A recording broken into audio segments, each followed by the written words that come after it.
13 வருஷம், 17 கொலை. அமெரிக்காவில் இருக்கிற மில்வாக்கி அப்படிங்கிற நகரத்தில் ஒரு அமைதியான தெருவில் இருந்த அப்பார்ட்மெண்ட்டுக்குள்ள இத்தனை கொடூரங்கள் 13 வருஷம் நடந்திருக்கு. அதை 13 வருஷங்களா யாருமே கண்டுபிடிக்கல.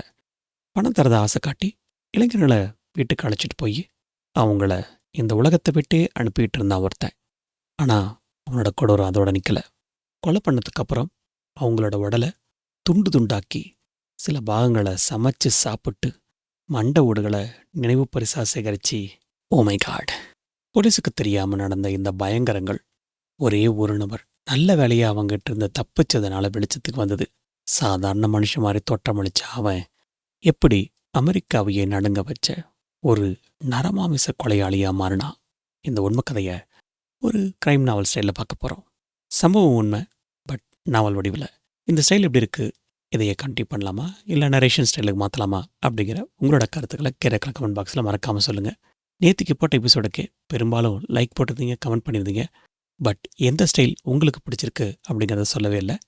மறக்காமல் இந்த கதையை கேட்டு உங்களோட கமெண்ட்டை சொல்லுங்கள். வாங்க ஸ்டார்ட் பண்ணலாம். மே 1991. மில்வாக்கி நகரத்தின் கோடைக்கால மழைக்காற்றில் புதிதாக வெட்டப்பட்ட புல்லின் வாசனையும் தெருவில் குழந்தைகளின் சிரிப்புச் சத்தமும் கேட்டுக்கொண்டிருந்தது.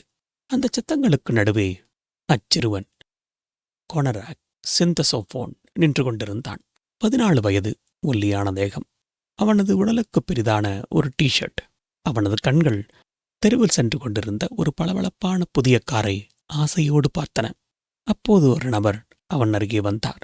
வந்தவனின் குரல் மிக மென்மையாக தேன் தடவியது போல ஒலித்தது. போட்டோக்கு போஸ் கொடுத்தா $50 தரேன். $50 பாக்கெட் செலவுக்காகும் இல்ல? கொனராக் தலையசைத்தான். இருவரும் சேர்ந்து நடந்தனர். சில மணிகள் கழித்து இரவின் அமைதியை கெடுத்துக்கொண்டு ஒரு அலறல் சத்தம் கேட்டது. கொனராக் தெருவில் ஆடையில்லாமல் ஓடினான். அவனது கால்கள் தடுமாறின. கண்களில் பயம், பயம் மட்டுமே இருந்தது. பார்த்த 2 பெண்களில் ஒருத்தி தன் செல்போனை தவறவிட, இன்னொருவர் போலீஸ் அவசர எண்ணுக்கு போன் செய்தாள். சற்று நேரத்தில் போலீஸின் கார், சிகப்பு மற்றும் நீல நிற விளக்குகள் அந்த தெருவை ஒளியால் நிரப்பின. 3 மில்வாக்கி அதிகாரிகள் கொனராக்கை சுற்றி நின்றனர். அவன் பயத்தில் நடுங்கிக் கொண்டு லாவோ மொழியில் புரியாத வார்த்தைகளை படபடப்புடன் ஏதோ சொல்லிக் கொண்டிருந்தான். அப்போது அவன் அங்கே வந்தான். வந்தவனிடம் ஒரு நிதானம். வெகு இயல்பாக அதிகாரிகளை பார்த்து சலிப்புடன் புன்னகைத்தான். ஆஃபீஸர்ஸ், இவன் என்னோட பாய் ஃப்ரெண்டு. கொஞ்சம் குடிச்சிருக்கான், அதான் அப்படி. நான் இவனை வீட்டுக்கு கூட்டிட்டு போயிடுறேன். அவனது குரலில் இருந்த நம்பிக்கை, அக்கறை அங்கிருந்த அதிகாரிகளிடம் எந்த விதமான சந்தேகத்தையும் தோற்றுவிக்கவில்லை. புன்னகைத்தனர். பார்த்து பத்திரமா கூட்டு போங்க, மறுபடியும் பிரச்சனை வராமல் பார்த்துக்கோங்க. கொனராக் அவர்களை பார்த்து ஏதோ மீண்டும் சொல்ல முயன்றான். ஆனால் அவனது லாவோ வார்த்தைகள் அவர்களுக்கு பொருளற்ற சத்தங்களாக கெட்டது. வந்தவன் கொனராக்கின் தோளை பற்றி அவனை நோக்கி இழுத்தான். கொனராக் திமிரினான். நாங்கள் ஹெல்ப் பண்றோம், சொன்னார் ஒரு அதிகாரி. அவர் கொனராக் தோளை பற்றி அவனது மெல்லிய உடலை அந்த நபருடன் சேர்த்து மீண்டும் அந்த அப்பார்ட்மெண்ட்டை நோக்கி இழுத்துச் சென்றார். கொனராக் திமிர்ந்த முயன்றும் தோற்றான். அந்த அப்பார்ட்மெண்ட்டின் கதவு திறந்து அவனை உள்ளே தள்ளினர். அவனது கடைசி பார்வை அந்த அதிகாரிகளின் முகத்தில் ஒருவித உதவியை தேடியது. கதவு மூடிய சத்தம் அந்த இரவில் ஒரு மரண ஓசையாக ஒலித்தது. போலீஸ்காரரின் எஞ்சின் உருமியது. டயர்கள் ஈரமான சாலையில் சத்தமிட்டு தெருமுனையில் மறைந்தது. அந்த இடம் மீண்டும் பழைய கனத்த அமைதிக்கு திரும்பியது. உள்ளே அந்த அப்பார்ட்மெண்ட்டின் கதவிட்டு ஒரு கனமான இறுதியான கிளிக் என்ற சத்தத்துடன் பூட்டிக்கொண்டது. ஒரு அலறல் சத்தம் எழ முயற்சி செய்தது. ஆனால் அந்த அறையின் சுவர்கள் அந்த சத்தத்தை விழுங்கிக் கொண்டன. அதன் பிறகு அந்த நகரத்தின் மெல்லிய முனகல் சத்தம் தவிர வேற எதுவும் கேட்கவில்லை. அந்த ஒரு அலறல் ஏற்கனவே அங்கே புதைந்து போயிருந்த 16 அலறல்களின் கோரமான கோரஸில் சேர்ந்து கொண்டது. இதற்கெல்லாம் தொடக்கம் 1978 ஒலித்த ஸ்டீவன் ஹிக்ஸின் குரல். அடுத்து தனக்கு ஒரு புதிய வேலை கிடைக்கும் என்ற நம்பிக்கையில் மில்வாக்கிக்கு வந்தவனின் குரல். ஒரு பாரின் உரத்த இசைக்கும் சிரிப்புக்கும் நடுவே காணாமல் போன மற்றொருவனின் குரல். இரவின் தனிமையில் நடந்து சென்ற வேறொருவனின் குரல். அவர்கள் அனைவரும் இளைஞர்கள். அவர்களது பாதைகள் வேறு வேறாக இருந்தன. ஆனால் அவர்கள் அனைவரும் ஒரே கதவில் வந்து சேர்ந்தனர். அவர்கள் சுவாசித்த கடைசி மூச்சு அதே கெட்ட ரசாயனம் கலந்த காற்றுதான். அவர்களது கதைகள், கனவுகள், பெயர்கள் அனைத்தும் அந்த அப்பார்ட்மெண்ட்டின் சுவருக்குள் உறிஞ்சப்பட்டன. உரிந்து கொண்டிருந்த அந்த வால்பேப்பரும் கரைபடிந்த அந்த தரையும் அந்த ரகசியங்களை அமைதியாக பாதுகாத்தன. இவை அனைத்தும் ட்ரேசி எட்வர்ட்ஸ் தப்பிக்கும் வரை மட்டுமே. அதே மில்வாக்கி நகரம். ஒரு கோடைக்கால இரவு. வெளியே காற்றில் மெல்லிய ஓசை. 32 வயதான ட்ரேசி எட்வர்ட்ஸை அவன் அணுகினான். நீங்க பார்க்க ஆள் ஸ்மார்ட்டா இருக்கீங்க. மாடலா போஸ்ட் கொடுக்க முடியுமா? ஓரளவுக்கு டீசெண்டா என்னால் பணம் கொடுக்க முடியும். அதே தூண்டல். ட்ரேசி எட்வர்டுக்கு அது ஈஸி மணியாக தோன்றியதால் வந்தவனோடு செல்ல சம்மதித்தார். Oxford apartment. கனத்த அமைதி. உள்ளே நுழைந்ததும் முதலில் அந்த வாடைதான் ட்ரேசி எட்வர்ட்ஸின் மூக்கை தாக்கியது. அழுகிப்போன இறைச்சியும் அதை மறைக்க ஊற்றிய ரசாயனமும் கலந்த ஒருவித குமட்டல் வாடை. அறையின் மங்கிய வெளிச்சத்தில் கண்கள் மெதுவாக பழகின. ஒரு முனையில் ஹைட்ரோகுளோரிக் ஆசிட் என்று அச்சிடப்பட்ட அட்டைப்பெட்டிகள் தெரிந்தன. என்னது இப்படி நாத்தடிக்குது? ட்ரேசி எட்வர்ட்ஸின் குரல் அந்த அமைதியில் ஒரு சத்தமாக ஒலித்தது. அந்த நபரிடமிருந்து பதிலுக்கு பதிலாக ஒரு உலோகச் சத்தம். கிளிக். ட்ரேசி தனது மணிக்கட்டை பார்த்தார். ஒரு கைவிலங்கு அவரது தோலை இறுக்கியது. அவரது இதயம் உருண்டொடி நின்று மீண்டும் வேகமாக அடிக்கத் தொடங்கியது. அடுத்த நொடி அவரது சட்டையின் மீது நெஞ்சில் ஒரு கூர்மையான அழுத்தம். பார்த்தார். ஒரு பெரிய கத்தியின் முனை அவரது நெஞ்சில் அழுத்திக் கொண்டிருந்தது. அவனின் குரல் காதருகே மெல்ல ஒலித்தது. நான் இப்போ இதயத்தை சாப்பிட போறேன். ஒவ்வொரு வார்த்தையும், ஒவ்வொரு எழுத்தும் ட்ரேசி எட்வர்ட்ஸின் மண்டைக்குள் இடியாக இறங்கியது. அவரது உடலெங்கும் வியர்வை வெள்ளமாக பாய்ந்தது. அந்த அறையின் சூடான மூச்சு முட்டும் காற்று நுரையீரலுக்குள் செல்ல மறுத்தது. கட்டி போடப்பட்டார். 5 மணி நேரம். ஒவ்வொரு நொடியும் அந்த கத்தியின் முனை, அவனின் அந்த குரல் காதுகளில் ஒலித்துக் கொண்டே இருந்தது. அவனின் உணர்ச்சியற்ற வெறுமையான பார்வை பயத்தை மேலும் அதிகரித்தது. அவன் ட்ரேசியை படுக்கையறை பக்கம் இழுத்தபோது ஒரு நொடி கவனித்தார். அவனின் கவனம் லேசாக திரும்பியிருந்தது. ட்ரேசி எட்வர்ட்ஸின் நரம்புகளின் ஆட்ரினலில் பாய்ந்தது. அவரது கைகள் தன்னிச்சையாக உயர்ந்தன. காற்றில் பிஷ் என்ற ஒரு சத்தம். அவரது கைமுட்டி அவனின் தாடையில் முழு பலத்தோடு மோதியது. டொக் என்ற சத்தத்தோடு அவன் நிலை தடுமாறினான். அந்த ஒரு நொடி போதுமானதாக இருந்தது. ட்ரேசி கதவை நோக்கி பாய்ந்தார். அவரது விரல்கள் கதவின் கைப்பிடியை வெறித்தனமாக தேடின. கதவை திறந்து கொண்டு அந்த நரகத்திலிருந்து வெளியே ஓடினார்.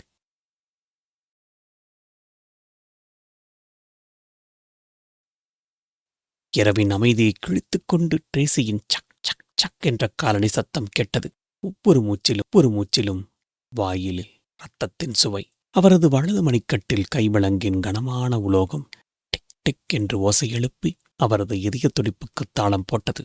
திடீரென இருளை பிளந்து கொண்டு காரின் 2 ஒளிச்சக்கீற்றுகள் அவர் கண்களை கூசச் செய்தன. ட்ரேசி தன் கடைசி சக்தியை திரட்டி அந்த காரின் சூடான பேனட்டின் மீது கைகளை ஓங்கி அறைந்தார். அது மில்வாக்கி போலீஸின் ரோந்து வண்டி. தொண்டையிலிருந்து வார்த்தைகள் வரவில்லை. காற்று மட்டுமே சிதறியது. காப்பாத்துங்க, சைக்கோ! 2 போலீசாரின் பார்வையும் அவரது மணிக்கட்டில் தொங்கிய உலோகத்தின் மீது உறைந்தது. மின்னலைப் போல பாய்ந்து அவர்கள் இறங்கிய போது அவர்களது பூட்ஸுகளின் சத்தம் தெளிவாக கேட்டது. ட்ரேசி சொன்ன அந்த அப்பார்ட்மெண்ட்டை நோக்கி பாய்ந்தனர். அந்த அப்பார்ட்மெண்ட்டின் கதவை நெருங்கிய போது ட்ரேசியின் கால்கள் தன்னிச்சையாக பயத்தில் உதறியது. அதே கதவு, அதே அமைதி. ஒரு போலீஸ் அதிகாரி தன் கனத்த கையால் கதவின் மரத்தில் 3 முறை ஓங்கி தட்டினார். டொக் டொக் டொக். அந்த சத்தம் ஹாலின் அமைதியின் ஒரு மரண ஓலமாக ஒலித்தது. கதவின் உள்பூட்டு மெதுவாக திறக்கும். கிளிக் என்ற சத்தம். உள்ளே நின்றிருந்த நபரின் முகத்தில் எந்த உணர்ச்சியும் இல்லை. ஒவ்வொரு வார்த்தையாக உதிர்த்தான். எஸ், நான் தான் கைவிலங்கு போட்டேன். சாவி நைட் ஸ்டாண்ட்ல இருக்கு என்றான் வெகு நிதானமாக. போலீசார் உள்ளே நுழைந்தனர். அழுகிப்போன மாமிசத்தின் இடையும் மூக்கைத் துளைக்கும் அமிலத்தின் காரமும் கலந்த ஒரு வாடை. வந்தவரில் ஒரு ஆபீசர் நேராக படுக்கை அறைக்குள் சென்றார். அவரது பார்வை அறையின் ஒவ்வொரு முனையையும் ஸ்கேனர் போல வருடியது. அப்போது சற்றே திறந்திருந்த அந்த மரட்ராயரிலிருந்து ஏதோ ஒன்று தெரிந்தது.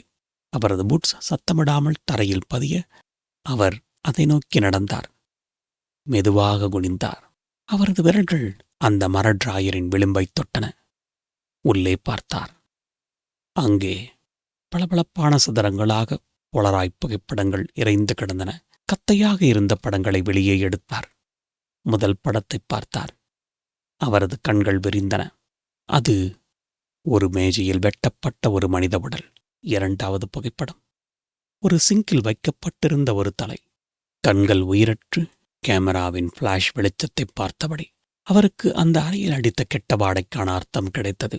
அதிகாரியின் கைகள் லேசாக நடுங்க ஆரம்பித்தன. அந்த புகைப்படங்கள் அவரது வியர்த்த உள்ளங்கையில் ஒட்டி கொண்டன. தடுமாறி பின்வாங்கினார். பூட்ஸ் தரையில் உரசியது. மற்றொரு அதிகாரியிடம் அவரது குரல் உடைய ஒருவித முனகலுடன் கலந்த கத்தலாக அடுத்த ஆபீசரிடம் கொடுத்தார். இங்க பாரு. எல்லாவற்றையும் பற்றுக் கொண்டிருந்த அவனுக்கு புரிந்தது. இனி தப்ப முடியாது. அவன் கண்கள் ஒரு நொடி கதவை நோக்கி பாய்ந்தன.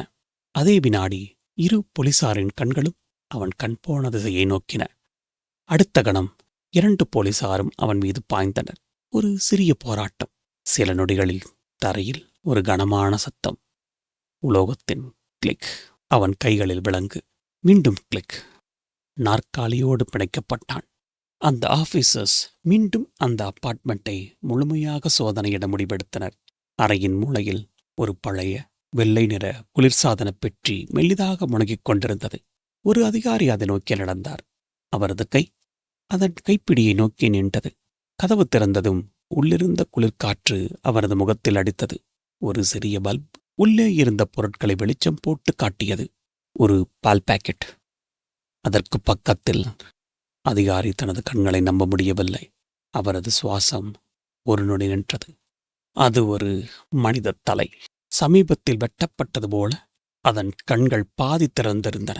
உயிரற்ற பார்வை அந்த பல்ப் வெளிச்சத்தை பார்த்தபடி இருந்தது. அந்த அதிகாரி ஓரடி பின் வைத்தார். அவர் வாயிலிருந்து வார்த்தைகள் வரவில்லை. அன்று இரவு அந்த அறையில் கிடைத்தது வெறும் ஆதாரம் மட்டுமல்ல, ஒரு வரலாறு முடிவுக்கு வந்தது. 13 ஆண்டுகளாக நடந்த 17 கொலைகள். அமெரிக்க வரலாற்றின் மிக கொடூரமான சீரியல் கில்லர்களில் ஒருவன் அன்று பிடிபட்டிருந்தான்.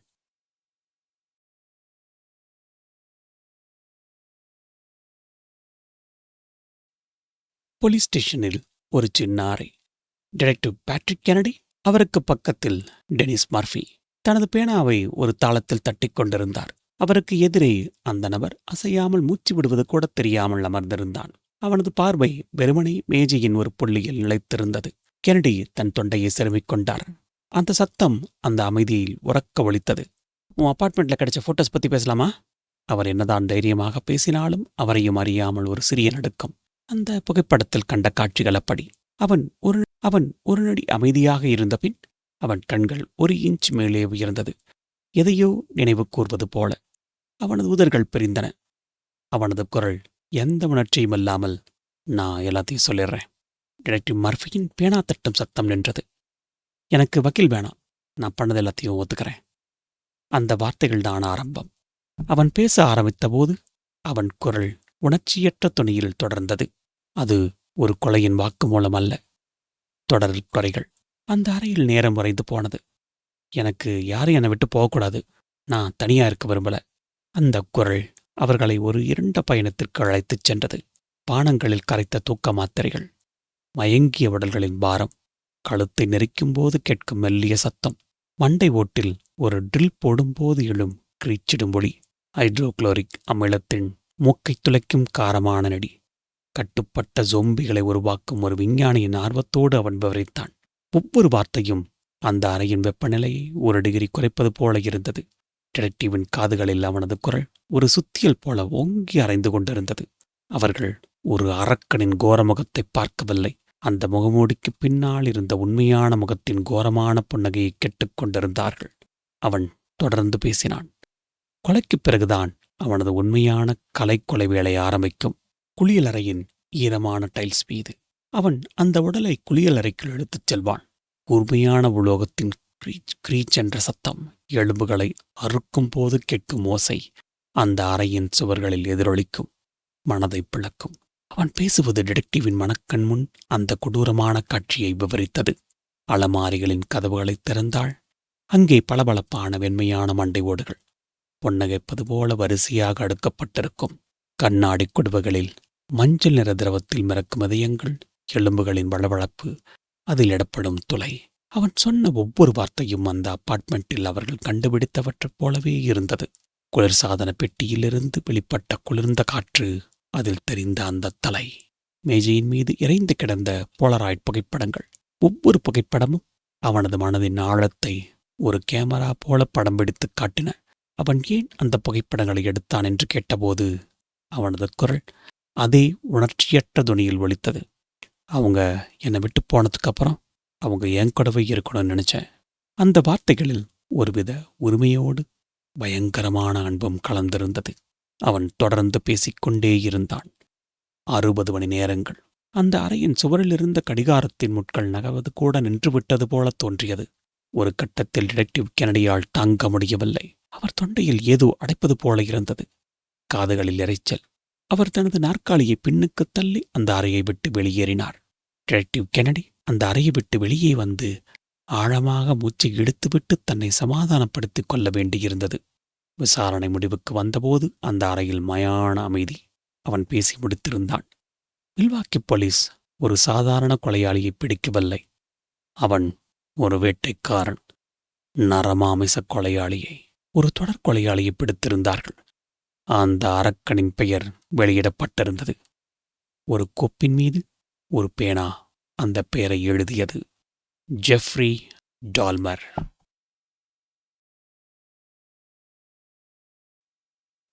ஜெஃப்ரி டால்மர்.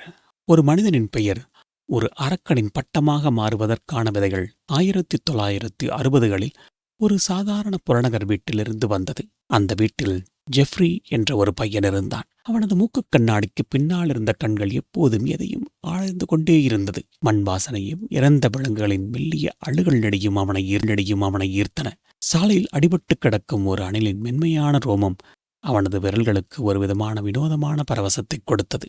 அவன் ரகசியமாக தன் வீட்டின் கொட்டகையில் அந்த உயிரற்ற உடல்களை ஒரு மேஜை மீது வைப்பான். கூர்மையான கத்தியின் உலோகம் தோலை கிழிக்கும் மெல்லிய சத்தம், அமிலத்தின் காரநடி, அவனது மூக்கைத் துளைக்கும் மாமிசத்தை அமிலம் அரிக்கும் போது எழும் என்ற ஓசை ஒருவித ரகசிய இசையாக ஒலித்தது. இறுதியில் பளபளப்பான வெண்மையான எலும்புகள் மட்டுமே மிஞ்சும். அவனது தந்தை லியோனல் ஒரு கெமிஸ்ட். அந்த அமில பாட்டிலையும் எலும்புகளையும் பார்க்கும்போது ஒரு விஞ்ஞானியின் ஆர்வத்தை மட்டுமே பார்த்தார். அவர் அதற்கு பின்னால் இருந்த இருளை பார்க்கத் தவறினார். டால்மரின் 13 வயது. அந்த வீட்டின் சுவர்கள் அவனது காதுகளில் எப்போதும் 2 குரல்களாக எதிரொலித்தது. அவனது பெற்றோர் லியோனல் மற்றும் ஜாய்ஸ் டால்மர். கீழே அவர்களது கோபமான குரல்கள், கதவுகள் அறையப்படும் சத்தம், சில சமயங்களில் உடையும் கண்ணாடியின் கூர்மையான ஓசை. மேலே அவனது அறையில் அவன் அந்த சத்தங்களிலிருந்து தப்பிக்க அவனுக்கு ஒரு நண்பன் கிடைத்தான். அது ஒரு பாட்டிலில் இருந்தது.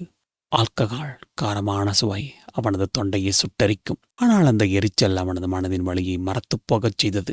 அந்த போதை அவனை தற்காலிகமாக அந்த சத்தங்களிலிருந்து விடுவித்தது. 1978 ஜூன் மாதம் அவனது பெற்றோர் பிரிந்துவிட்டனர். வீடு காலியாக இருந்தது. தனிமையின் சுவை அவனது நாவல் கசந்தது. அப்போதுதான் ஸ்டீவன் ஹிக்ஸ் என்ற 18 வயது இளைஞனை அவன் சந்தித்தான். பீர் பாட்டில்கள் திறக்கப்படும் சத்தம், ராக் இசையின் ஓசை என கலகலத்தது. அவர்களின் சிரிப்புச் சத்தம் டால்மருக்கு புது உற்சாகத்தை கொடுத்தது. ஹிக்ஸ் கிளம்ப வேண்டுமென்றான். இசை நின்றது. அந்த வீட்டில் அமைதி. மீண்டும் ஒரு அரக்கனைப் போல டால்மரை சூழ்ந்தது. போகாத என்ற வார்த்தைகள் அவன் தொண்டையில் சிக்கிக் கொண்டன. அவன் கண்களுக்கு ஹிக்ஸ் ஒரு நபராகத் தெரியவில்லை. அவனை விட்டுச் செல்லும் ஒரு கதவாகத் தெரிந்தான். அவனது கை தரையில் இருந்த 10 பவுண்ட் டம்பெல்லை எடுத்தது. அதன் குளிர்ச்சியான கனமான உலோகம் அவனது உள்ளங்கையில் அழுத்தியது. காற்றில் பிஸ் என்ற ஓசை. அதன் பிறகு ஒரு கனமான ஈரமான டொப் என்ற சத்தம். பின்னர் மரண அமைதி. அந்த அமைதி அவனை பயமுறுத்தியது. வீட்டின் அடியில் ஈரமான மண்ணின் வாசனையோடு இரத்தத்தின் உலோக வாசனையும் கலந்தது. அந்த கொடூரமான செயல் அவனுக்குள் இருந்த அந்த மிருகத்தின் பசியை தற்காலிகமாக அடக்கியது. அது உறங்க ஆரம்பித்தது. 9 வருடங்கள். அந்த 9 வருடங்களும் இராணுவச் சீருடையின் முரட்டுத் துணியும் பாட்டி வீட்டின் மென்மையான போர்வைகளும் அந்த மிருகத்தை மூடி மறைத்தன. ஆனால் அது உறக்கம் மட்டுமே, மரணமல்ல.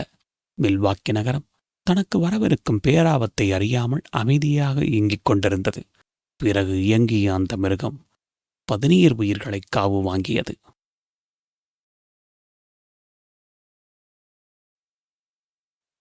இன்று ஜனவரி 30, 1992. மில்வாக்கியின் நீதிமன்ற அறை. அந்த அறை முழுவதும் நூற்றுக்கணக்கான கேமராக்களின் கிளிக் கிளிக் என்ற தொடர்ச்சியான சத்தத்தால் நிறைந்திருந்தது. ஒவ்வொரு நொடியும் கேமராக்களின் ஃபிளாஷ் வெளிச்சம் மின்னலைப் போல வெட்டி அந்த அறையில் இருந்தவர்களின் முகங்களை ஒரு நொடி வெளிச்சமாக்கி மீண்டும் இருட்டில் தள்ளியது. அந்த சத்தங்களுக்கும் வெளிச்சங்களுக்கும் நடுவே குற்றவாளி கூண்டில் அவன் நின்று கொண்டிருந்தான், ஜெஃப்ரி டால்மர். அவன் மீது அத்தனை வெளிச்சம் பட்டும் அவன் முகம் ஒரு நிலை போல உணர்ச்சியற்று இருந்தது. கண்களை கூட சிமிட்டவில்லை. அவனது வக்கீல் எழுந்து நின்றார். அவரது ஷூக்கள் தரையில் உரசும் மெல்லிய சத்தம் கேட்டது. அந்த அறையின் இரைச்சல் ஒரு நொடி குறைந்தது. அவரது குரல் அந்த அறை முழுவதும் கேட்டது. அமைதியாக, நிதானமாக, ஆனால் உறுதியாக. எந்த மனிதன் ஒரு அரக்கன் அல்ல. இந்த வழக்கு 17 கொலைகளை பற்றியதல்ல, அந்த செயலுக்கு பின்னால் இருந்த மனத்தை பற்றியது. அவரது வார்த்தைகள் அந்த கனத்த காற்றில் மிதந்தன. இவன் ஒரு நோயாளி. அவனது செயல்களை அவனது மனக்கோளாறுகளை செய்தன. நெக்ரோஃபிலியா என்பது ஒரு கொடூரமான நோய். அவனது சுய கட்டுப்பாட்டை சிதைத்துவிட்டது அந்த நோய். ஒரு நோயினால் செய்யப்பட்ட செயல்களுக்கு அந்த நோயாளி எப்படி பொறுப்பாக முடியும்? அரசு தரப்பு வக்கீல் ஜெரால்ட் பாயில் எழுந்து நின்று பேசினார். அவரது ஒவ்வொரு வார்த்தையும் ஒரு சுத்தியல் போல நடுவர் மன்றத்தின் காதுகளில் அறைந்தது. அவர் கையை ஓங்கி டால்மரை சுட்டி காட்டினார். அங்க பாருங்க, அது ஒரு நோயாளியோட முகமா? இல்ல, அது ஒரு வேட்டக்காரனோட முகம். தந்திரமான ஒரு கொலையாளியோட முகம். அவரது குரல் அந்த அறையின் சுவர்களில் எதிரொலித்தது. அவர் ஒரு நொடி நிறுத்தினார். அந்த அறையில் நிலவிய அமைதி ஒரு புயலுக்கு பின்வரும் அமைதி போல இருந்தது. தாம் பண்றது தப்பு அப்படிங்கிறது அவனுக்கு தெரியும்.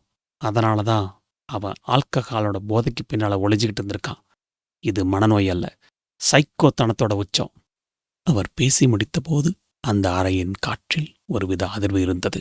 பாதிக்கப்பட்டவர்களின் குடும்பங்கள் பேச வந்தபோது அந்த அறையில் இருந்த காற்று துக்கத்தால் கனத்தது. இறந்து போன என்ரோல்லின் சேவின் சகோதரி ரீட்டா இசபெல் சாட்ஜ் குட்டை நோக்கி நடந்தார். அவர்களது பார்வை குற்றவாளி கூண்டை நோக்கி பாய்ந்தது. விரல்கள் டால்மரை நோக்கி நின்றது. ஒரே ஒரு வார்த்தைதான், டெவல். வாதங்கள், பிரதிவாதங்கள். பிப்ரவரி 15, 1992. நடுவர் மன்றத்தின் ஜூரி எழுந்து நின்றார். அவரது கையில் இருந்த காகிதம் காற்றில் அசைந்தது.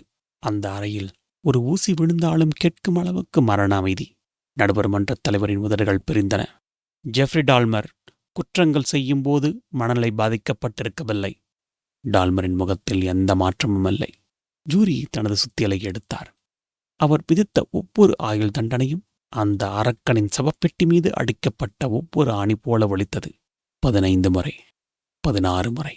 பின்னர் அந்த சுத்தியலின் கூர்மையான இறுதியான சத்தம், டோக். அந்த ஒரு சத்தம் ஒரு கதவை என்றைக்குமாக மூடியது.